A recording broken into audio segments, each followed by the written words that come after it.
और ऐसे बहुत सारे केसेस है जिसे हमने भारत में देखा है, उन लोगों का जिनको यह सिखाया गया उनके पास्टर के द्वारा, जो कभी परमेश्वर के वचन को ध्यान से नहीं पढ़ते, ऐसे पास्टर लोगों के द्वारा। और बहुत सारे लोग अपने समय से पहले मर गए। और मैंने यहां बेंगलोर शहर में देखा है, जवान लोग जो मर गए, अपने समय से पहले मर गए, क्योंकि उनके पास्टर ने सिखाया था कि दवाई नहीं खाना है। और आपको पता है इन पास्टरों के साथ क्या होता है, जब वे बुजुर्ग होते हैं और जब वे बीमार पड़ते हैं तो वे दवाई खाते हैं और वे कहते हैं कि अब मैंने अपने दिमाग को बदल लिया है। और आप अपने दिमाग को इतने सारे लोगों को मार डालने के बाद बदल ले रहे हो। इन सारी चीजों से धोखा ना खाओ। यह हो रहा है, यह हमारे देश में हो रहा है, जहां पे मूर्ख मसीही लोग जो परमेश्वर के वचन को नहीं पढ़ते, तभी इन सारे लोगों से मूर्ख बनाए जाते, तभी तो हमें, और यह विश्वास नहीं है, यह निर्भीकता नहीं है। हमें सावधान रहना है। और इसमें कोई गर्व की बात नहीं कि मैं पहाड़ के ऊपर से कूदूं और कहूं कि प्रभु मुझे बचाएगा। जब प्रभु ने सीढ़ी दी तो सीढ़ी से उतर करके नीचे जाओ। जब प्रभु ने आपको दवाई दी तो दवाई का इस्तेमाल करो। और यदि मैं कोई जंगल में हूं जहां पे मेरे पास दवाई नहीं है, तो तब मैं परमेश्वर के ऊपर भरोसा रखूंगा, निश्चित उस तौर पे। परंतु जहां पे परमेश्वर ने दवाई का प्रबंध किया है, जहां पे उसने सीढ़ी दी, तब मैं यहां पे नहीं कहूंगा कि मैं बिल्डिंग से कूद जाऊंगा, क्योंकि प्रभु मेरी रक्षा करेगा। मैं सीढ़ी का इस्तेमाल करूंगा। और मैंने इस बात को इसलिए कहा, जो सावधानी है वो भय से अलग होती है। यीशु मसीह सावधान था और उसने हमें सावधान रहने के लिए कहा, इसलिए कभी भी आप इन दोनों के बीच में कंफ्यूज ना हों। परंतु जो भय है वो परमेश्वर की ओर से नहीं है। दूसरा तिमोथी और उसका 1 अध्याय, उसका 7वां वचन, परमेश्वर ने हमें भय की आत्मा नहीं दी, और भय की आत्मा और निर्भीकता, दब्बूपन की आत्मा नहीं दी। दब्बूपन जो है वो भी भय का है, कि मैं डरता हूं और मैं बाहर निकलने से डरता हूं जब प्रभु मुझे कुछ करने को कहते, इसे कहते हैं दब्बूपन। और कुरिन्थियों में एक वचन है जो कहता है कि मनुष्य के समान व्यवहार करो। उसका मतलब यह है कि आप स्त्री के समान व्यवहार ना करो। और एक महिला के लिए सही है कि वो महिला के समान व्यवहार करे, परंतु मैं आपसे कहना चाहता हूं, मैंने अनेक पुरुषों को देखा है जो स्त्रियों के समान व्यवहार करते हैं। यह गलत है। वे स्त्रियों के समान कपड़े नहीं पहनते हैं, क्योंकि बाइबल कहती है क्योंकि स्त्रियों के समान कपड़े ना पहनना। परंतु यदि आप स्त्रियों के समान व्यवहार करते हो तो यह और भी बदतर है। और मैं चाहूंगा कि मैं स्त्री के समान कपड़ा पहन लूं, परंतु स्त्री के समान व्यवहार ना करूं।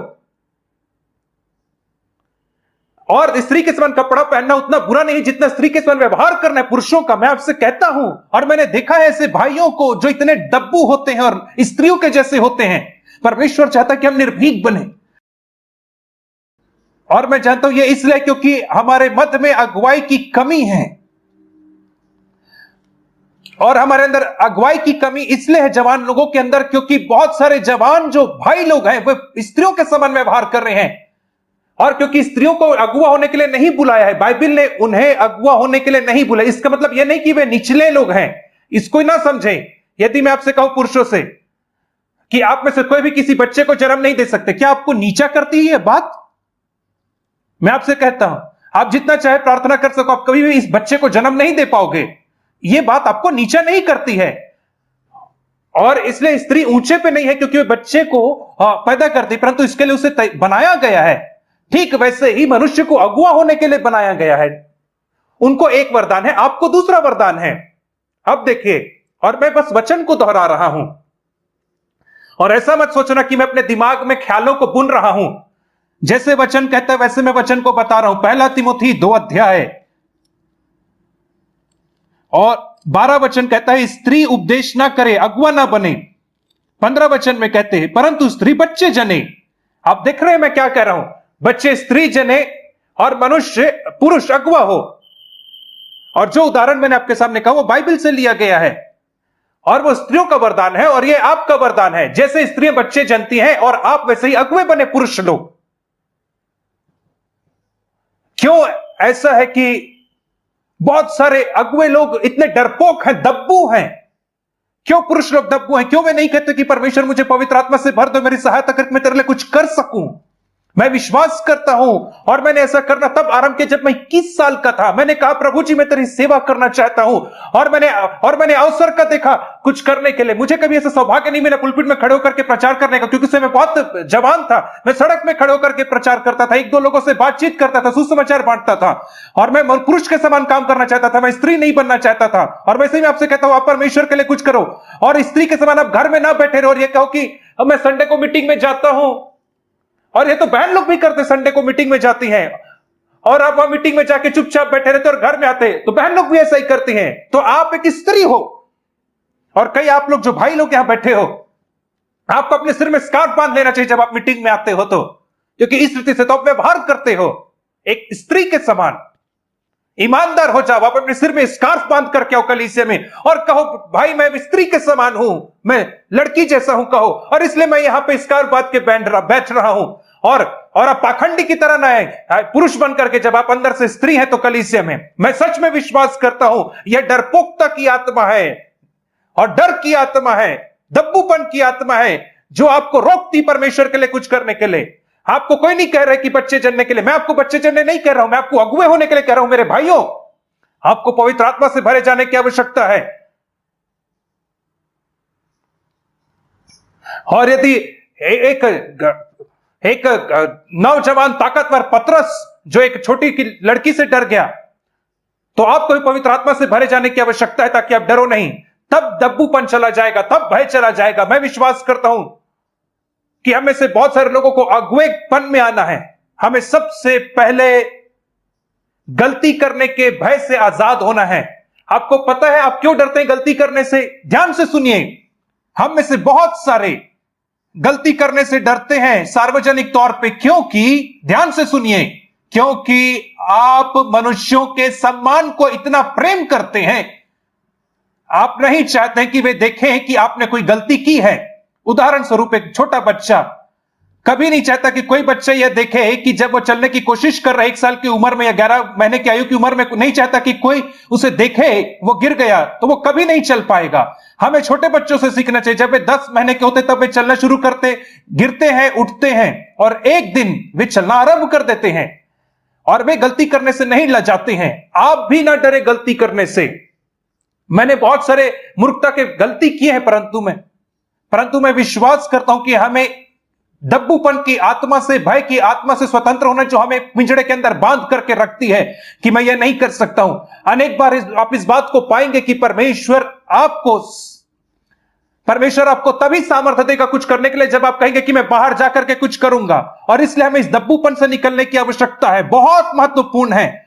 और मैं विशेषकर आज भाइयों से कह रहा हूं, जो आज आप सब करते हो, आप केवल इतना ही करते हो कि संडे के दिन या बुधवार के दिन आप हर रेगुलरली आप बहनों के समान कलीसिया में जाते हो, मीटिंग में जाते हो और हो सकता है 2 मिनट खड़े होकर के गवाही बांट देते हो और लड़कियों के समान आप बांट देते हो गवाही। और कब हम इन चीजों से बाहर निकलेंगे और कब हमें निर्भीकता की आत्मा मिलेगी? परमेश्वर ने हमें दब्बूपन की आत्मा नहीं दी है, परंतु हमें सामर्थ की आत्मा दी है और मैं विश्वास करता हूं कि हमें इसकी जरूरत है। यीशु मसीह जैसे उसने कहा कि पाप ना करो, पाप ना करो, पाप ना करो, उसने व्यभिचार में पकड़ी गई स्त्री से कहा तू पाप ना करना, दूसरे लोगों से कहा कि पाप ना करना। वो ये भी कहता है मत डरो। वही परमेश्वर जिसने कहा पाप ना करो, वो कह रहा है भय ना खाओ, मत डरो। वही परमेश्वर जो कह रहा है व्यभिचार ना करो, कहता है डरो नहीं। वही परमेश्वर जिसने कहा हत्या ना करो, वो कहता है कि डरो नहीं। ऐसा क्यों है कि हम पाप और व्यभिचार को तो भय में रखते हैं, पाप की कैटेगरी में रखते हैं, परंतु भय को हम कमजोरी में रखते हैं। तो आप व्यभिचार को भी कमजोरी क्यों नहीं कहते? क्योंकि वो कमजोरी नहीं है। यदि आप व्यभिचार करते तो आप परमेश्वर की आज्ञा की अवहेलना करते हैं, और जब आप डरते हैं तो आप परमेश्वर की आज्ञा की अवहेलना कर रहे हैं। तो आप उसे अनाज्ञाकारिता करके बुलाएं, तब आप स्वतंत्र हो पाएंगे। मैं आपसे एक प्रश्न पूछना चाहूंगा। उदाहरण स्वरूप यदि एक व्यक्ति लगातार व्यभिचार में गिर रहा है और वो कहे कि भाई यह तो मेरी कमजोरी है, ये कोई पाप नहीं, यह मेरी कमजोरी है जो मेरे से बार बार हो जाती है, आपको क्या लगता है कि क्या उसको कभी व्यभिचार के ऊपर जय मिलेगा? आपको क्या लगता कि वह व्यक्ति जो पॉकेट मार है और नया जन्म पाने के बाद भी वो लोगों के पॉकेट मारता है, तो और वो कहता जब भी मैं बस में जाता हूं और पॉकेट्स को देखता हूं तो मैं प्रलोभित हो जाता हूं पॉकेट मारने के लिए। तो मैं क्या करूं? क्या आपको क्या लगता है, क्या वो कभी इसके ऊपर जय पाएगा? वो उसे पाप नहीं परंतु एक कमजोरी कहता है। और ध्यान से सुनिए, जब तक आप सोचेंगे कि भय एक कमजोरी है, मैं भविष्यवाणी करता हूं कि आप कभी इसके ऊपर जय नहीं प्राप्त कर पाएंगे, जब तक कि आप इसे पाप करके नहीं बुलाएं। जब आप पॉकेट मार को कहते हो कि वो पाप है, कितना ज्यादा प्रलोभित क्यों ना हो जाए उसके पॉकेट मारने के लिए, और कितना ज्यादा व्यभिचार करने के लिए प्रलोभित ना हो जाए, आपको नहीं करना है, और कितना ज्यादा भय खाने के लिए प्रलोभित क्यों ना हो जाए, आपको नहीं डरना है। यही तो यीशु ने कहा। और आपको कहना, प्रभु जी मेरी सहायता करें। उदाहरण स्वरूप एक ऐसा व्यक्ति जो शराब की लत में पड़ा है और धूम्रपान की लत में है, उनको परमेश्वर की सहायता चाहिए उससे निकलने के लिए, और आपको भी परमेश्वर की सहायता चाहिए भय से स्वतंत्र होने के लिए। और मैंने आपको इसका अंतर समझाया, सावधान रहना और डरना। और मैं एक कदम आगे बढ़ता हूं और मैं कहना चाहता हूं कि जब तक हम जीवित रहेंगे, हम हमेशा कुछ ना कुछ अनुभूति रहेगी हमारे अंदर भय की। और यदि यहां अचानक से यहां पर से कोई कोबरा आ जाए तो मैं रिएक्ट करूंगा तुरंत, यह स्वाभाविक है। और यह मेरे अंदर का जो है सेल्फ प्रोटेक्टिव मैकेनिज्म है। और यदि मुझे पता है वहां पे सांप है तो मैं उसके निकट नहीं जाना चाहूंगा। और यह भय की जो अनुभूति है यह हमारे जीवन के अंत तक रहेगी। इस रीति से तो हम अपने आप को सुरक्षित रखते हैं। यदि आपको लगे अचानक से कोई कार आपके सामने आ रही तो आप अपने आप को पीछे करते हैं। यह नेचुरल प्रोटेक्टिव मैकेनिज्म है जो हमारे अंदर होता है।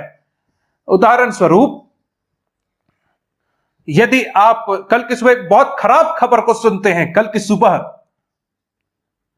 कि किसी ने आपके विरोध में एक क्रिमिनल केस फाइल कर दिया और आपको कोर्ट जाना पड़े, और आप एक्साइटेड होकर के हालेलुया नहीं कहोगे, अद्भुत बात है, आप कहोगे कि अरे क्या हुआ, मैंने क्या किया? और आपके अंदर भय आने लगेगा, और मुझे लॉयर कैसे मिलेगा, और मैं अगले काम क्या करूं? यह भी नेचुरल है, सामान्य है। यह ठीक वैसे ही है जैसे कोई आपको नदी में ढकेल रहा है और आपको तैरना नहीं आता है। और कल्पना करिए यदि आपको तैरना नहीं आता और आपको कोई नदी में ढकेल दे तो आप स्वाभाविक तौर पे डर जाओगे, परंतु कुछ दिनों के बाद जब आप तैरना सीख जाओगे तो नदी में तैरना आपके लिए खेल हो जाएगा। कई सारे भय की अनुभूति होती, फीलिंग्स होती हैं जब आती है, जब हम कुछ नई परिस्थितियों का सामना करते हैं जिन्हें हमने कभी सामना नहीं किया है। और मैं जानता हूं यहां पे कई जवान लोग हैं जो निरंतर विवाह करने से डरते हैं, और वे सोचते कि विवाह कैसा होगा, मैं कैसे शादी करूं, और इसलिए वे विवाह करने से दूर रहते क्योंकि वे डरते हैं। और उन्होंने बहुत भयानक कहानियों को सुना है कि इस व्यक्ति के साथ उस व्यक्ति के साथ क्या हुआ, और वहां पे अच्छे विवाह भी हैं दूसरी तरफ, और इसलिए कई बार वे डर जाते हैं। और बहुत सारी बातें हैं कुछ एक नए क्षेत्र में, जैसे एक व्यक्ति हमेशा एक ऐसे घर में पाला पोसा गया और उसके बाद उसको एक गांव में एक हॉस्टल में रहना पड़ता है। जब वो 16-17 वर्ष का होगा तो उसके अंदर भय आने लगेगा, फीलिंग्स रहेंगी, उसके विषय में चिंता ना करो। परंतु जब आप उन फीलिंग्स में काम करते हो, कार्य करते हो, तो वो खतरनाक है। जैसे आप कहो कि मैं कभी घर से बाहर नहीं निकलूंगा, मैं कभी शादी नहीं करूंगा क्योंकि मुझे डर लगता है, तब वह पाप हो सकता है क्योंकि आप अपने भय के ऊपर अब कार्य कर रहे हो। और इसलिए मैंने पाया कि जब तक मैं संसार में रहूंगा कुछ फीलिंग्स रहेंगी, अनुभूति रहेंगी भय की, जब विशेषकर जब हम एक नई परिस्थिति में पड़ते हैं जिसका हमने कभी पहले सामना नहीं किया है।